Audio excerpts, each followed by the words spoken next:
विश्वासघात राजा रानी की कहानी betrayal story of king and queen in Hindi. Betrayal story of king and queen इन हिंदी। सालों पहले लखनपुर नाम के राज्य में भीमा नाम के राजा का शासन हुआ करता था।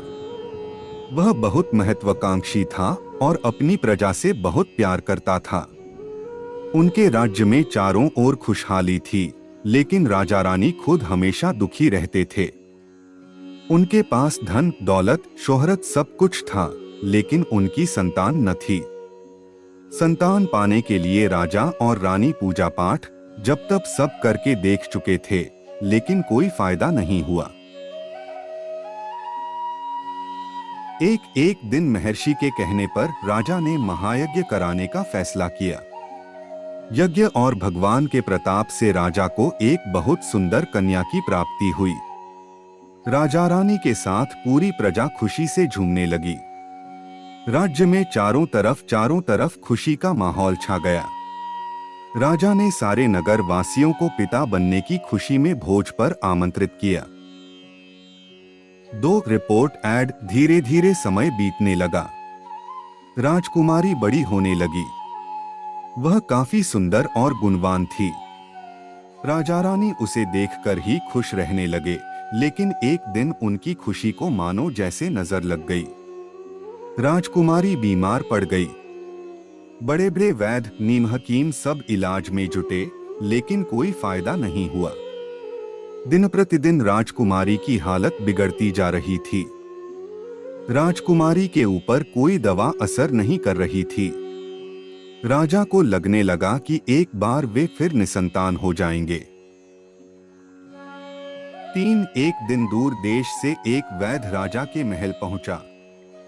देखने में वह अजीब सा था और उसने ठीक तरह से कपड़े भी नहीं पहने हुए थे, जिस वजह से सैनिकों ने उसे राजमहल में प्रवेश करने से रोक दिया। वैद्य ने राजा से एक बार मिलने की बहुत गुजारिश करते हुए कहा कि मैं राजकुमारी को ठीक कर सकता हूँ, लेकिन किसी ने उसकी बात पर यकीन नहीं किया।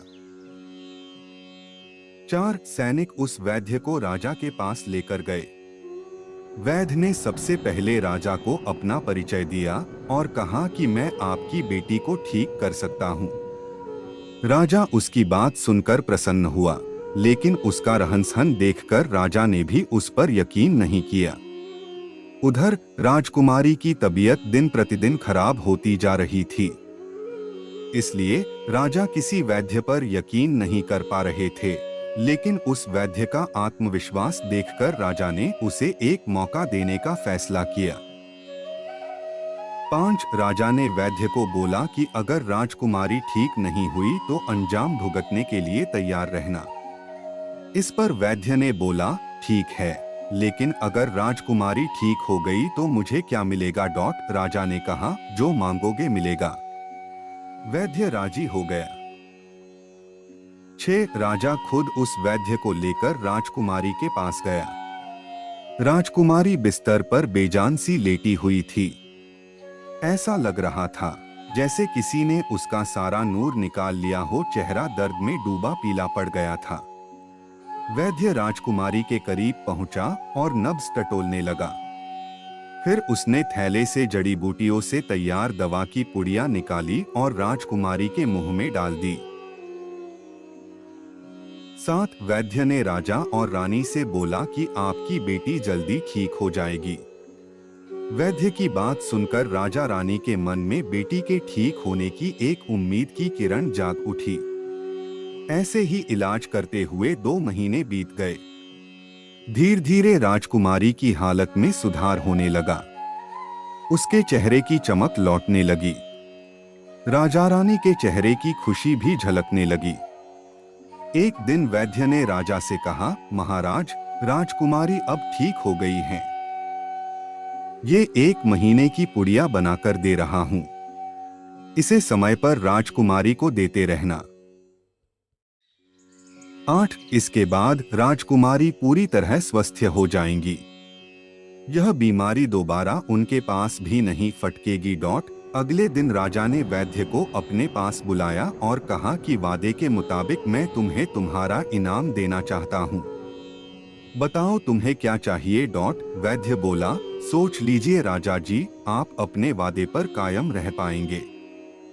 राजा ने बोला, तुमने मेरी बेटी को स्वस्थ किया है, बोलो क्या मांगते हो? वैद्य ने मुस्कुराते हुए कहा, आपका आधा राज्य और बेटी का हाथ। नौक इतना सुनते ही राजा आग बबूला हो गया। उसने कड़कते हुए कहा, तुम होश में तो हो? अगर तुमने मेरी बेटी के प्राणों की रक्षा न की होती तो तुम अब तक यमलोक पहुंच गए होते। उसने सैनिकों को आदेश दिया कि इसे राज्य से बाहर निकाल दिया जाए। वैद्य कुटिलता से मुस्कुराते हुए वहां से चला गया। इस घटना के कुछ दिन ही बीते थे कि एक दिन फिर राजकुमारी की हालत बिगड़ गई। उसका शरीर नीला पड़ गया। आनन फानन में राजवैद्य को बुलाया गया। राजवैद्य ने बताया कि राजकुमारी को जहर दिया गया है। इसका तोड़ किसी के पास नहीं है। कुछ देर बाद राजकुमारी ने दम तोड़ दिया। पूरे राज्य में मातम छा गया। राजा रानी शोक में डूब गए। 11 छानबीन में पता चला कि वैद्य ने राजकुमारी को 1 महीने खाने के लिए जो पुड़िया दी थी, उनमें से ही एक पुड़िया में जहर था। वैद्य को पहले ही शक था कि राजा उसकी बात नहीं मानेगा, इसलिए उसने एक पुड़िया में जहर भरकर रखा था। उसने सोचा कि अगर राजा शादी के लिए मान जाता है तो वह जहर वाली पुड़िया हटा देगा, लेकिन अगर नहीं माना तो इसकी सजा राजकुमारी को भुगतनी होगी। वैद्य की चाल कामयाब हो गई। 12 कहानी से सीख, अगर किसी से कोई वादा किया है तो उसे पूरा जरूर करना चाहिए। अगर आपको मेरा वीडियो अच्छा लगा, चैनल को सब्सक्राइब और लाइक करना। धन्यवाद।